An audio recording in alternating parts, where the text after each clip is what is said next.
Goeiedag, Lu. Vorige week, 23 februari, heb ik een stukje geschreven over improvisatietoneel. Daarmee lezen dat ik normaal gesproken bezuik, maar het was voorjaarsvakantie, dus daar ging over. Ik denk, als we er niet gaan, schrijven we er maar een stukje over. Nou, door kan dat stukje. Het stukje uit Kierenwietgeboren. Het is voorjaarsvakantie. Door een man verroltje over wat er door deur nooit is, maar ook met veel plezier en denk. Improvisatietoneel. Met een koppeltje van 6 deelnemers en leraar maken we elke week een beeld plezier. Met de aanwijzingen van leraar Bert stuiten we op afwisselende oefening, waarbij de 5 W's belangrijk zijn.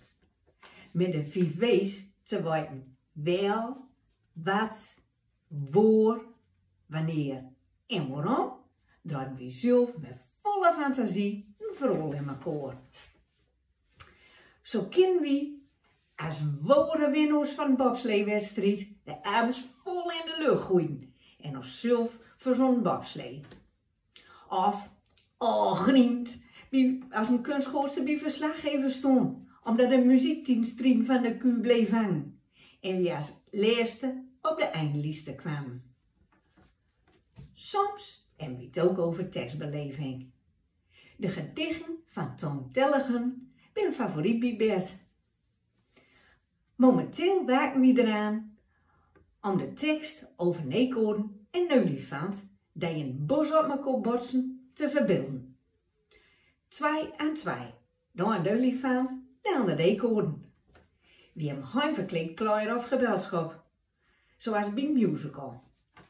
Door ons down en loten rouwt we de sfeer van de dag erop. Van mezelf ben ik klein en nogal druk. De rol van eekhoorn past me dan ook best. En mijn tegenspeelster is een fantastisch olifant. Maar opdrachten gaan niet altijd gelijk makkelijk. Zo uit leest, inzet en thema lucht, eerder, water en vuurtypes. Als een verkoopster met eerst karakter. Keurt of, zonder veel waai. Het was nooit mijn ding. Ik wou er zo woord toestig van. Ik loop zelfs zo uit de hand. Dat tengspeelster ruip.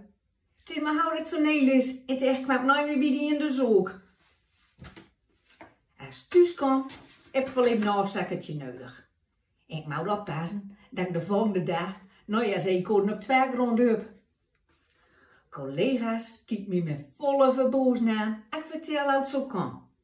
Ik kreeg het Kierenwiet gewoon touwuift. Toch ben je op lesomend een glad en een andere wereld. Waar je ideeën op down, dat je in het dagelijks leven stiekem weer gebruiken kan. Maar houd, vanochtend dus geen les, dan maar een stukje schrijven. Gelukkig is binomierd. Dan hebben we Grun in Grun, mooi meertmons. Een mond voor Grunnings en stad en provincie. En het open podium kent onderdeel, laat die zijn, laat die juren. Wel weet wat er nog van komt. Groetjes, jullie bos.